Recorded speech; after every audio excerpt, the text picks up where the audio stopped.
RRB, l'invité du matin. Bonjour Jean-François Bodin. Bonjour Nicolas. C'était l'un des sujets très attendus de la séance hebdomadaire du gouvernement mardi dernier. Finalement, les textes concernant le code minier ont été retirés et vous en parlez avec votre invité. Xavier Gravelac est le président du syndicat des exportateurs de minerais. Bonjour. Bonjour. Merci d'avoir accepté notre invitation. Donc effectivement, Nicolas le rappelait, mardi, le gouvernement a décidé de différer finalement la décision sur ses avant-projets de loi du pays concernant le code minier, notamment celui sur les exportations de minerais. Qu'est-ce que ça provoque chez vous? De l'inquiétude, de l'incompréhension?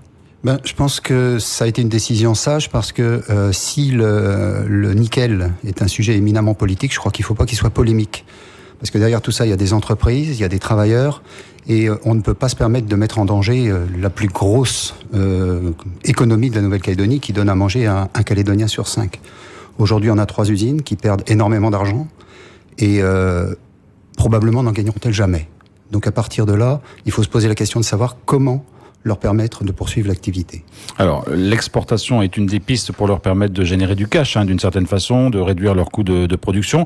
On entend beaucoup dire qu'il y a urgence à ce qu'une telle décision soit prise et à ce que les exportations puissent se faire. Donc il faut différer et en même temps il ne faut pas tarder. C'est ça l'équilibre à trouver? Ah oui, il ne faut pas tarder, effectivement. Encore une fois, l'exploitation du minerai, c'est pas une science exacte et il faut le valoriser au mieux. C'est-à-dire que dans une mine, c'est ce qu'on explique régulièrement, vous avez toutes sortes de minerais, certains peuvent être transformés localement, d'autres pas. Mais pour autant, il ne faut pas les stocker parce que ça coûte énormément d'argent.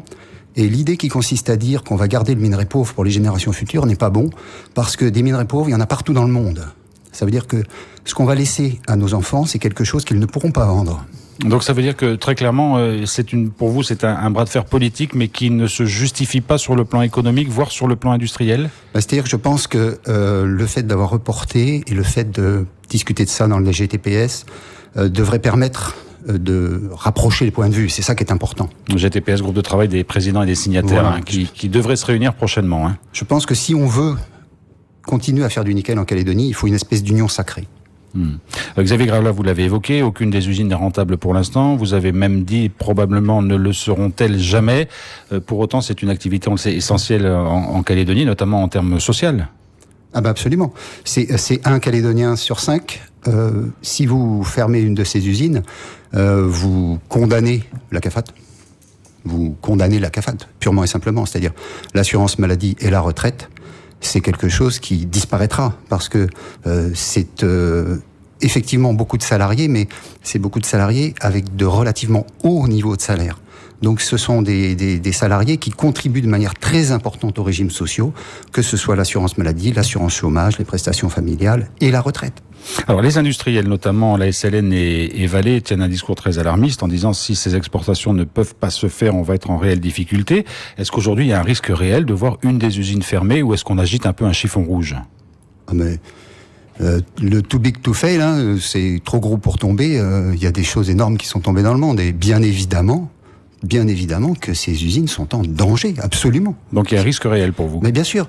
De toute façon, on aura toujours des difficultés à être compétitif en Nouvelle-Calédonie puisqu'on est beaucoup, beaucoup plus cher. On est 5-10 fois plus cher en termes d'énergie, qui représente une des plus grosses parts dans les coûts des usines. En termes de main-d'œuvre, si vous comparez aux concurrents chinois qui sont installés en Indonésie, les salaires là-bas sont 8 à 10 fois moins élevés et on utilise souvent 2 fois moins de monde pour faire tourner la même usine, avec des contraintes réglementaires qui n'ont rien à voir. Donc, on sera toujours plus cher. Donc, la question, c'est comment on fait, tout en gardant notre niveau de vie, tout en gardant notre niveau d'exigence environnementale, qu'il ne faut pas baisser.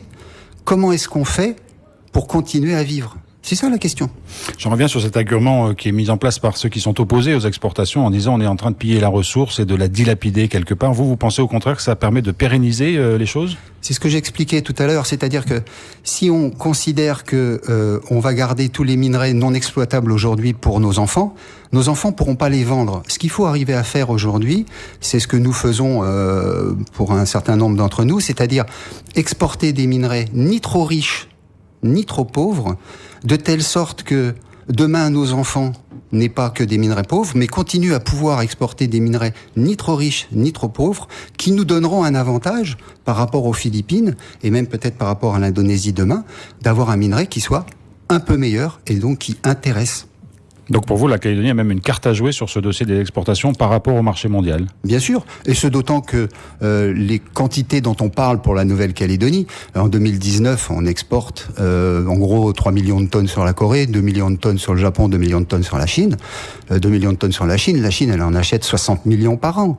Donc même si on triple les exportations sur la Chine, c'est pas ça qui va bouleverser le marché. Et ce d'autant que si on leur offre justement ce minerai un tout petit peu plus riche, pas beaucoup, il faut pas, parce que si on va trop haut, on va laisser à nos enfants que des minerais pauvres. Mais un tout petit peu meilleur que celui des Philippines, à ce moment-là on intéresse et on obtient des bons prix. Et c'est un minerai qui est impossible aujourd'hui à valoriser en Nouvelle-Calédonie. Il le sera dans les années qui viennent. Il n'y a pas possibilité de valoriser et de traiter ce minerai en Calédonie. C'est un problème de coût.